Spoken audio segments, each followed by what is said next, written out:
যদিও আমি সমস্ত সাজেশানগুলো এখন শর্ট ভিডিওর মাধ্যমে দিচ্ছি, তবে আজকের এই ভিডিওটা কিন্তু আমি লং ভিডিও দিচ্ছি, যাতে অনেক কিছু বোঝানোর রয়েছে ব্যাপারগুলো। আজকের ভিডিওতে আমি সেমিস্টার 5-এর সাজেশান দিচ্ছি, সেটা হচ্ছে ক্যালকাটা এবং বাঁকুড়া দুটো ইউনিভার্সিটির এই পেপারটা রয়েছে, হাইড্রোলজি এবং ওশিনোগ্রাফি। এখান থেকে কোন কোন প্রশ্নগুলো ইম্পর্টেন্ট আমি একটা সাজেশন দেবো, সেখানে বাঁকুড়া এবং কলকাতা একসঙ্গেই বলে দেবো, সেটা তোমরা ভালো করে মন দিয়ে দেখবে। যারা বাঁকুড়ার পরীক্ষার্থী রয়েছে, যারা কলকাতা রয়েছে, দুজনেই মন দিয়ে দেখবে। আমি ভিডিওর মাধ্যমে বলে দেবো যে কোন প্রশ্নটা কার জন্য ইম্পর্টেন্ট।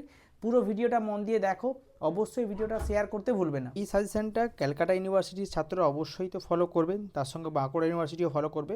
ভিডিও শেষ পর্যন্ত দেখো, বাঁকুড়া ইউনিভার্সিটির জন্য এক্সট্রা কিছু কথা আমি অবশ্যই শেষে বলছি।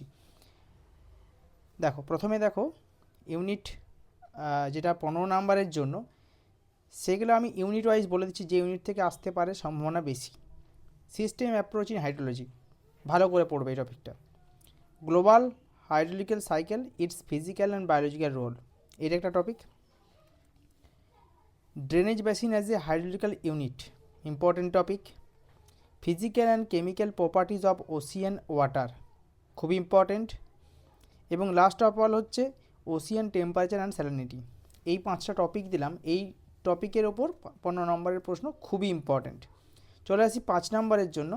Discuss the concept of run off, write a short note on evapotranspiration, discuss the controlling factor of run off, write down the principal of water harvesting and watershed management, discuss the factor controlling ground water recharge and discharge, write a short note on TS diagram, discuss the different types of Tides.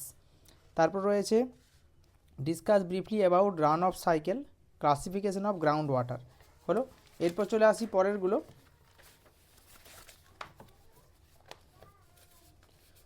পরেরটা দেখো, explain the factor affecting infiltration. তারপরে রয়েছে distinguish between spring tide and neap Tide.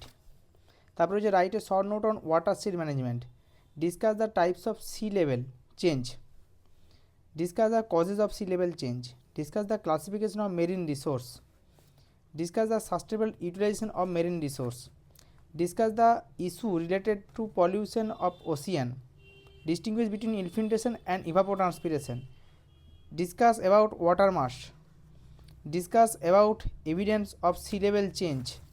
হলো, এরপর 2 নম্বরের বেশ কিছু দিয়েছি প্রশ্ন। Definition type, run of, infiltration, evapotranspiration, hydrological cycle, aquitard, aquiclude, aquifer, coral bleaching, aquifuge, great barrier reef, rain water harvesting, mid ocean ridge, continental shelf, ooze, atoll. তারপর হবে TS diagram, water mass, continental slope. ঠিক আছে, এই হচ্ছে suggestion. এবার আমি বলে দিই বাঁকুড়া ইউনিভার্সিটির জন্য এক্সট্রা কী কী পড়তে হবে।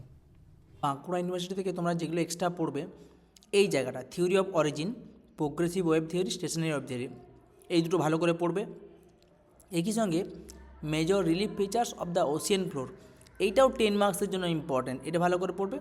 প্রোগ্রেসিভ ওয়েভ থিওরি আর স্টেশনারি ওয়েভ থিওরি এই দুটোই 5 নম্বরের মতো করে পড়লেই হবে, কিন্তু relief features of the ocean floor এটা কিন্তু তোমাদেরকে 10 নম্বর পড়তে হবে। বাকি সমস্ত একই রয়েছে ক্যালকাটার সঙ্গে।